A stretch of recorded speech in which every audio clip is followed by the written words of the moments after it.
जय जवान जय किसान। आज तारीख 7/10/2025 आज रोज अमे अमारा जूना कस्टमर आवेला जेमने ट्रेक्टर बदल्યું तो अमार जोड़े फिटिंग करावा आवी गયેલા અને आज अमारू 2 વર્ષ પહેલાનું મોડલ છે।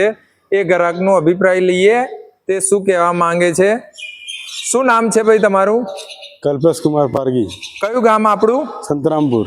बरोबर। તમે આ 2 વર્ષ પહેલા જે અમારું મશીન લઈ ગયેલા तो તમને કેવું લાગે છે? આ મશીન કેવું કામ કરે? एक नंबर सारू काम करे छे। बरोबर। તમે બીજા ખેડૂતોને શું કહેશો? राजधानी मस्जिद लई जाओ, वस्तु सारू छे, एक नंबर छे। बरोबर। जो पहला स्टार्टिंग में जे अमे बनावतेला एमां 4 बेल्ट आवतेला અને હવે અમે જે કરી દીધું એ 5 બેલ્ટ વાળું કરી દીધેલું છે। તે છતાં બી કસ્ટમર 2 વર્ષ પહેલા લઈ ગયેલા અને આજે ટ્રેક્ટર બદલેલું તો ફિટિંગ કરાવવા માટે આવેલા અમાર જોડે અને એમનો અભિપ્રાય બી લીધો અમે। તો એમનું એ જ કહેવું છે કે ભાઈ સરસ ચાલે છે।